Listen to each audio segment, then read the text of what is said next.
Continuando aqui a frente, 4 da física, da eletricidade, hoje a gente vai falar um pouco de condutores, isolantes e da importante conservação da carga elétrica, beleza? Bem, iniciando, eu vou definir o que é condutor.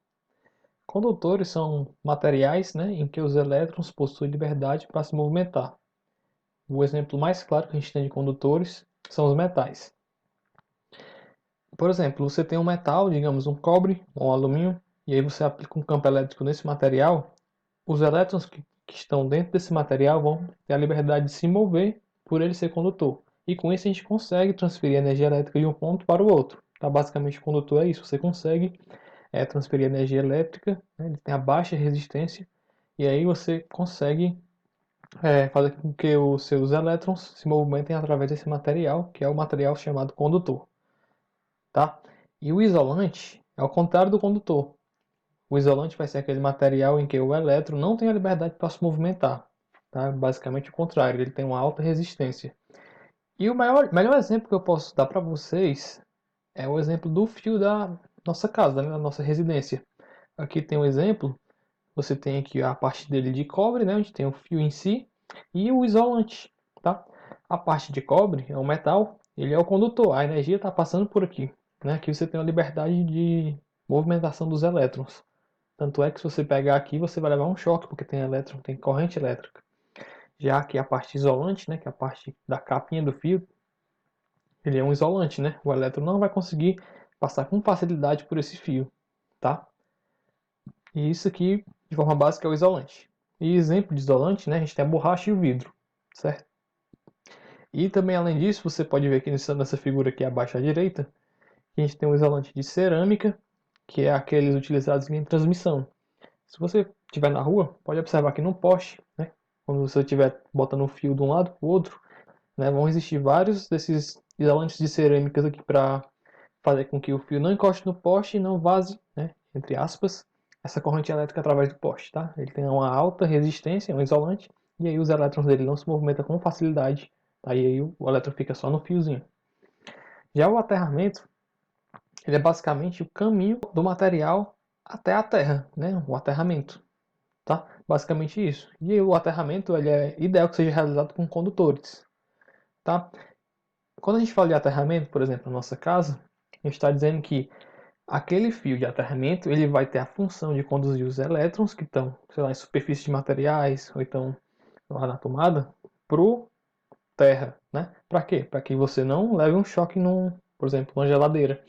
Se houver por acaso um acúmulo de cargas na geladeira, o aterramento vai ter a função de pegar esse acúmulo de cargas, né? Já que ele é um condutor, ele vai fazer o que? Vai dar um caminho dessas cargas até o potencial do terra, tá? Basicamente isso, o aterramento. E aqui, né, a coisa mais importante da aula de hoje, que eu quero que vocês entendam bem, é a lei da conservação da carga elétrica. Basicamente é o seguinte, se você tiver um sistema eletricamente neutro, a soma das cargas positivas é igual à soma das cargas negativas. Isso é a mesma coisa que eu falar que a gente não pode nem criar e nem destruir carga. Tá? A carga só é transferida de um corpo para o outro através da eletrização. Tá? E também é a mesma coisa que eu somar todas as cargas de um corpo e se ele estiver eletricamente neutro, essa carga vai ser nula. Beleza? E aí, para você entender melhor, eu vou fazer dois exemplos aqui. O primeiro, seja um sistema isolado com a seguinte distribuição de carga. Q1 tem 10 coulombs, Q2 tem 50, Q3 igual a menos 40 e Q4 indeterminada. Né? Eu quero saber qual é o Q4. Primeiro, se o sistema está isolado e ele é neutro, então a somatória das cargas do sistema que é neutro tem que ser zero. Tá? E isso é a mesma coisa que eu falar que a somatória das cargas positivas é igual às cargas negativas. Em síntese, se eu pegar aqui Q1 mais Q2 mais Q3 mais Q4, isso tem que ser zero, já que o corpo é neutro. Tá? E aí eu só faço a substituição bem rápida. Q1 é 10, Q2 50, Q3 menos 40, Q4 é o Q4 que eu quero determinar. Logo aqui 50 menos 40 dá 10, 10 mais 10 dá 20, passa para o outro lado, Q4 igual a menos 20 coulomb. É bem simples. O outro exemplo é um exemplo já de decaimento de núcleos radioativos.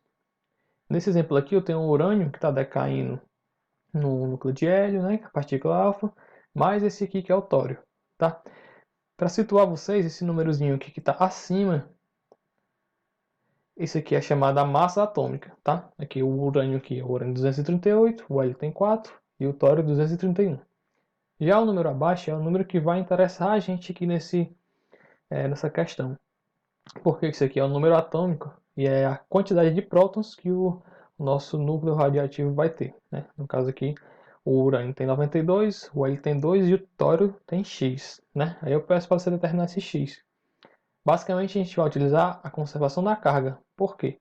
Porque aqui, primeiro a gente tinha esse urânio sozinho, né? Vai ter a carga do urânio, tá? Que é urânio. E aí ele vai decair no hélio mais o tório.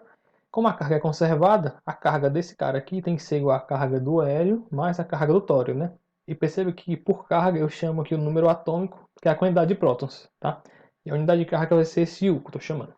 Basicamente, quem é o que urânio? 92. Quem é o que do hélio? 2. Logo, quem é o que do tório? Basta pegar 92 menos 2 dá 90. Só você olhar para cá. Se esse x for igual a 90 e eu somar com 2, vai dar justamente 92, que é o número atômico do urânio. Tá? Simples assim. E aí você pode, a partir daqui, treinar aqui para exercícios mais básicos de eletrostática, tá? E depois eu posso fazer mais problemas. Tá bom? Então era isso que eu tinha para mostrar hoje. Valeu!